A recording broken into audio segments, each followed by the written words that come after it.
Yeah, thanks for the invitation. I feel like kind of preparing the ground by explaining how the Swiss framework and landscape looks like or works. And I'm very happy that Eva and Nathan are then going to present the real world experience of the patients. So, psychedelic assisted therapy in Switzerland. If you were at Borealis, this might not be new because I presented very similar things there, some potential conflicts. So psychedelic assisted therapy in Switzerland, there was quite a bit of history already in the early first, let's say, wave. You know about Albert Hofmann, but I'm going to jump over that. In 1985, the Swiss Medical Association for Psychedelic Therapy was founded, and already at that time, a few practitioners, a few therapists had the permission to work with LSD and the MDMA with patients, and there was already a first training cohort back then. This program was stopped for several reasons. And then in 2006, there was the 100th birthday of Albert Hofmann. This was celebrated with an international conference, and it was already kind of in the first early years of the, we call it psychedelic renaissance. I'm not so sure if I'm happy with the word, but it was visible that there was some interest in the topic. And then two important studies, it was early studies, MAPS, MDMA, PTSD study. One was done in Switzerland, and then first LSD anxiety study by Peter Gasser. And then, the SEPT is more like for the German-speaking part of Switzerland. We also have 4 languages. We learned yesterday about the very interesting linguistic landscape in Finland, and we also have 4 official languages, and the SEPT is more in the German-speaking part, and since 2 years there are medical associations also in the other language region in Switzerland. And psychedelic research is going on at most universities. Now we have this thing we call limited medical use. Some people have called it compassionate use, which is not legally correct, so it's more limited medical use. And this is based on an exceptional article in the Narcotics Act, which says that in certain circumstances you can use illicit drugs for medical purposes. And then as a physician you can apply for each individual patient to the Federal Office of Public Health, and they might or might not grant you an exceptional permission, which is valid for 1 year, but you can also prolong it if you have reasons for that. So it's really not a first-line treatment, but an exceptional treatment option. What I found very interesting about the Swiss module is that the treatment modalities are basically responsibility of the therapists. So the health regulation, like the authorities, they are responsible that the legal requirements are met, and you have to explain in your application why you do what you're doing. But then they are not telling you what to do and how to do it, but they expect that the therapeutic expertise lies in the professional of the mental health care system. So this is a bit different to other countries that I have learned that are now starting such programs. So there's some sort of a psychotherapeutic flexibility, and in reality, of course, we have to apply with indications, but in reality there's quite a bit of a transdiagnostic understanding. So these are some numbers. We got the numbers for at the end of the year, so I don't have numbers yet for this year. And you see that it started 11 years ago with low numbers, and it has been increasing over the last years. With at the end of 2024, it was approximately 1,800 authorizations, and we can estimate that around 5,500 treatments have been conducted. Here you see a table with the primary indications that were on the applications. So you really see this kind of transdiagnostic approach. So all the substances are used for different indications, and you see the prominent indications are depression, PTSD, anxiety, as we know from studies, but there are also other cases, including neurological or psychosomatic or somatic disorders. Because many people internationally have asked us, what are you doing and how does that work? We have collected the expertise and experience of the practitioners and the associations in Switzerland and tried to summarize or write it down. So Peter and I did an initial document and sent it around. So I think this document, if you're interested, kind of represents more or less the state of the art, and we are very aware that this is kind of work in progress. Psycholytic and psychedelic therapy, I want to lose a few words on that because many people say, Switzerland, that's the psycholytic approach. Historically, the European field, like in Europe, psychodynamic psychotherapy was very prominent when psychedelics were first used in contemporary therapeutic frameworks. And therefore, also the psychedelic approach kind of was based on this psychodynamic understanding. You think of personal and biographical stuff, maybe transference and countertransference and so on. While in North America, you had more these mystical type experience.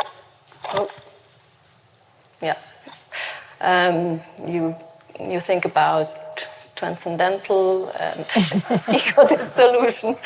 So that was more the approach back then historically. But I think nowadays, at least in our practice, it's a mix, is transient. So in each session you might have different experiences, and so the differentiation between a traditional psycholytic and psychedelic maybe doesn't hold so much anymore.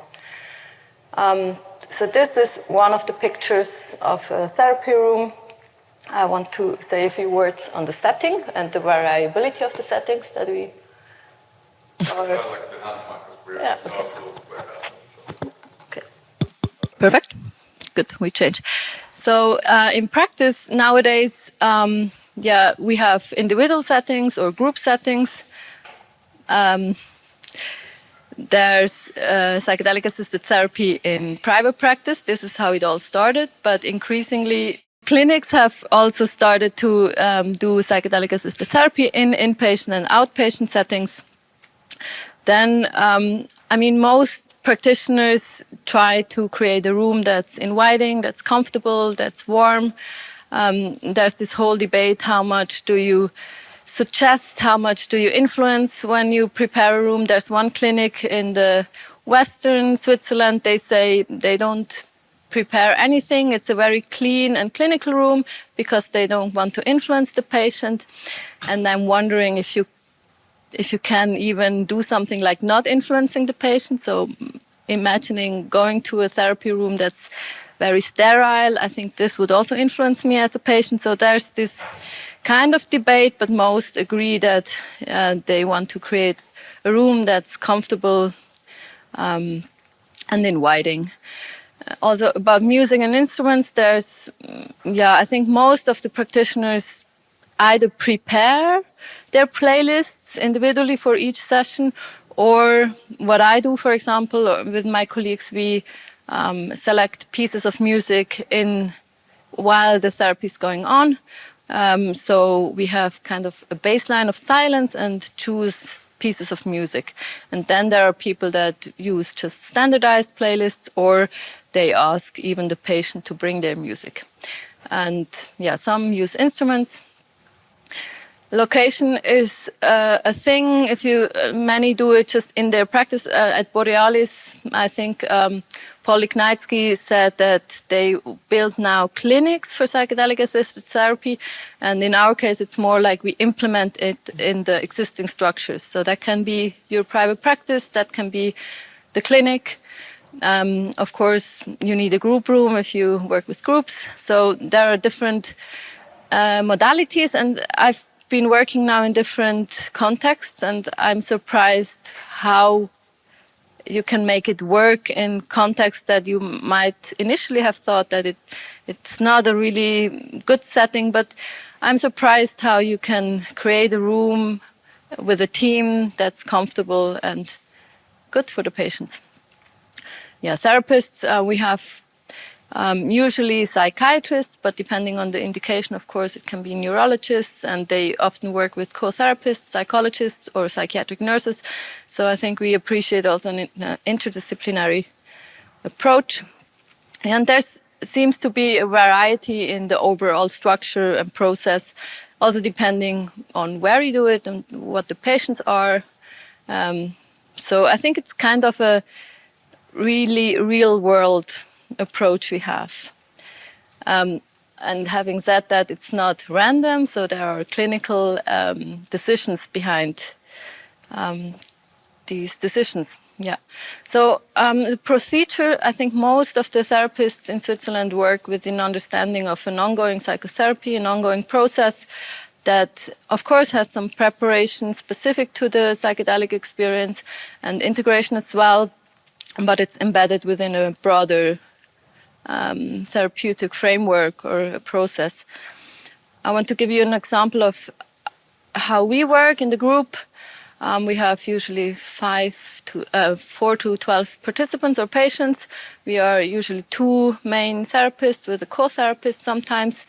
Then we have patients that are in their ongoing psychotherapy. And in the group, we have group meetings that are without the psychedelic, so that we have an ongoing group process. And overall, in a cycle of 3 months, we would have 2 preparation sessions with the group, 1 psychedelic session, and 2 integration. And most patients would continue over a few cycles, which can mean half a year, or also 2 or 3 years.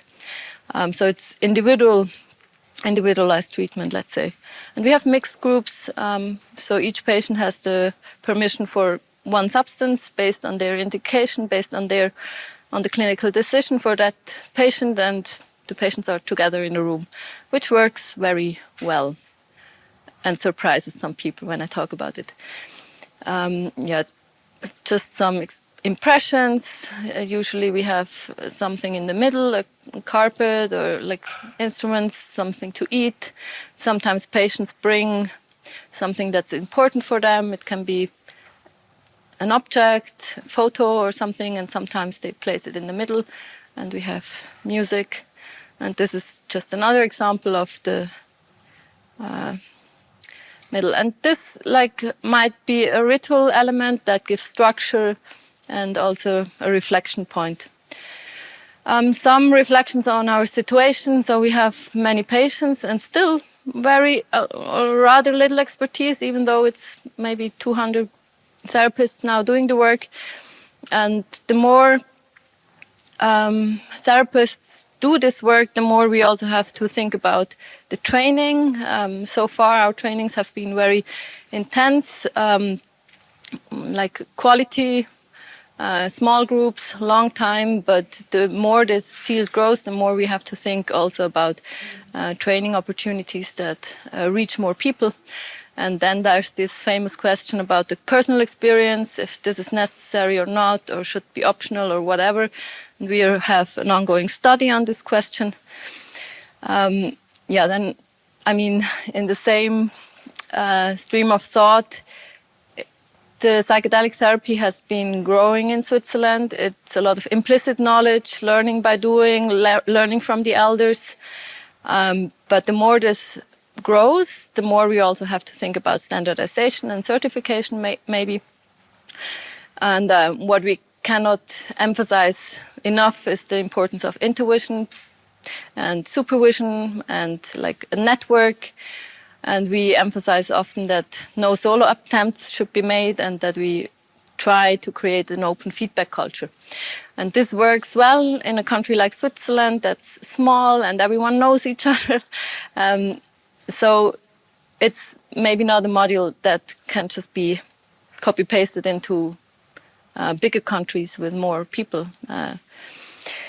We have very little data. There's a little bit published on quality assessments, but since it's not a study but real life clinical work, we're not, like, it's not mandatory to contribute to these observational quality assessments. I mean, we have to hand in reports each year to the Federal Office of Public Health, but there's no standardized data, and that's something that others internationally criticize us about, and I kind of agree, but it's this balance. Where is it a study and where is it just clinical practice? Cost effectiveness is something I'm interested in, like many others also. Are we talking short term, long term, and for whom? So is it cost effective for the clinic or for the patient or for society reimbursing it? These are all different perspectives we have to consider. And I think our model shows or challenges the idea of exceptionalism in psychedelic therapy, because it's kind of embedded within our therapeutic work. And yeah, what's behind the numbers is you have all these studies with the data points and the regression lines and decrease of symptoms or whatsoever.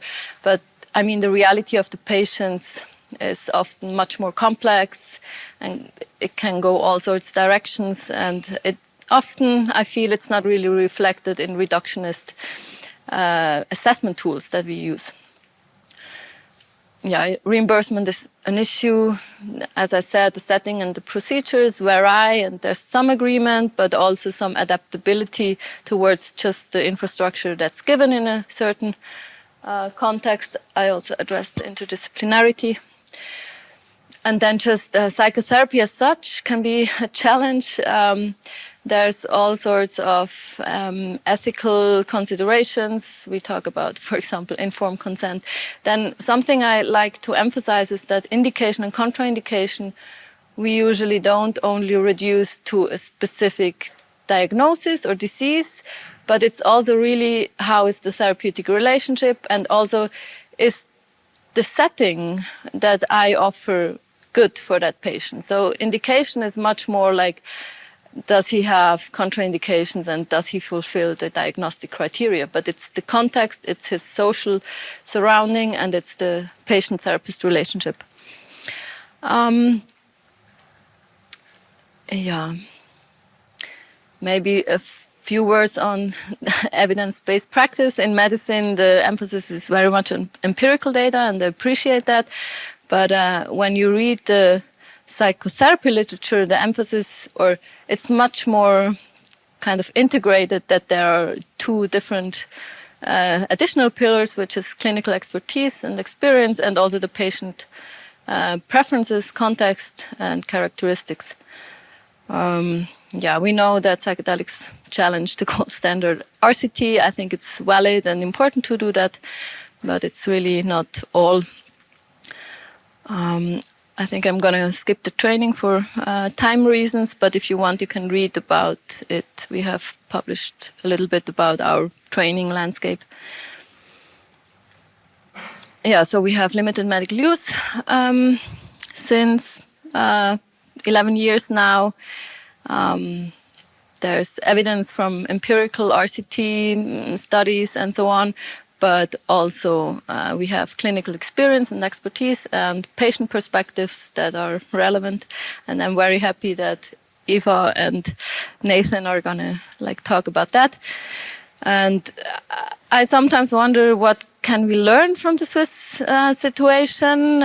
Because it's really very specific. It has grown over a long time. It's a very specific niche, but I wonder if still there's something to learn. And I have no clue what's next, because it's really fast development in the field. I mean, you can't keep up to date unless you maybe read the Psychedelic Alpha, but it's really a fast development, so who knows what's next.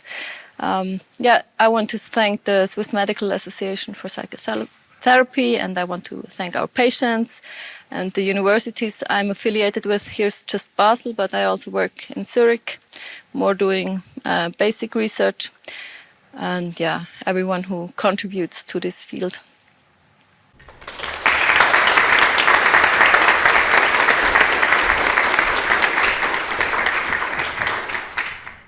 Thank you for the talk. I noticed you had 2 patients with personality disorder in the MDMA treatment. Um, I'm curious how or what could you say something about your experience with those patients? Usually they're in studies like excluded, and there's lots of fear mongering about how borderline patients can't stick to agreements about staying in the clinic for the duration of the experience and so on. So could you say something about those experiences? Yeah, I mean, you're addressing exactly the contraindication indication thing I addressed. If you have a long-term relationship that's stable enough, so I mean, this can work. I wouldn't maybe include that in a study which doesn't really have an ongoing long-term support system. So it really depends on the patient-therapist relationship. Some people, or sometimes I think it needs some basic psychological structure to be able to integrate these experiences. But sometimes I wonder if it's not even more important that the structure around is more stable, and then it can be a very valuable experience.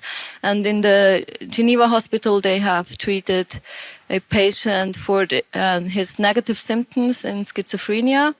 And I mean, this is really something some things we would maybe not do, but in the end, it's a case-by-case clinical decision, and it's a process of finding out if that works, and also risk-benefit assessment.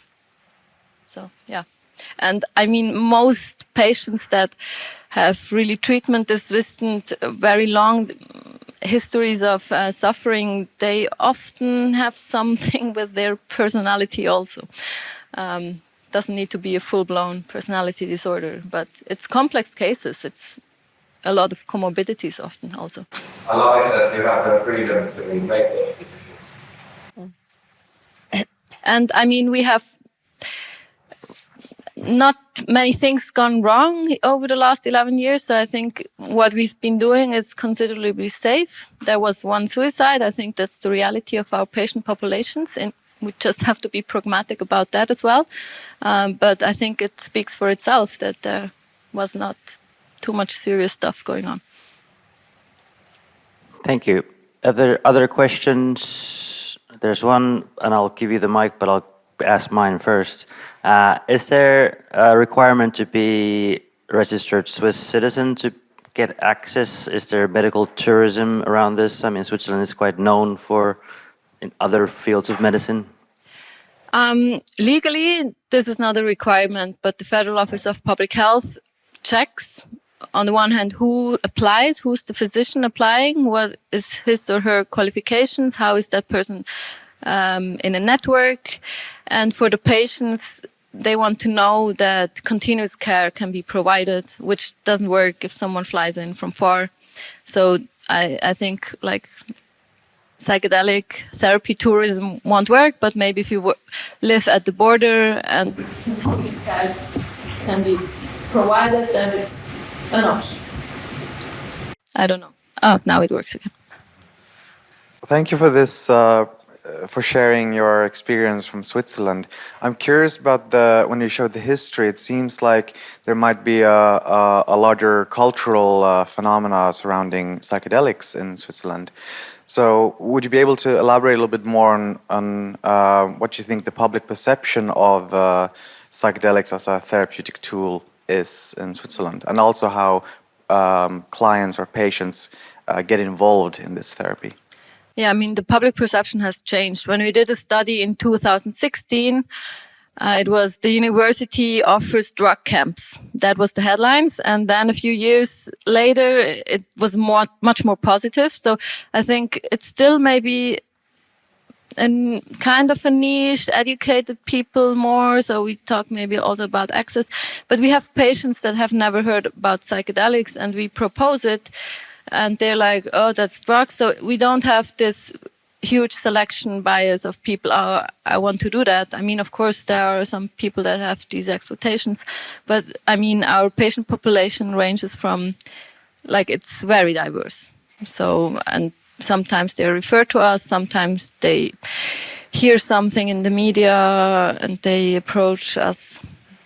yeah, it's changing, but I mean, sometimes I think it's still a niche when I talk with people outside of that bubble. It's like, oh, okay, but like everywhere else, it's changing. All right. Thank you very much.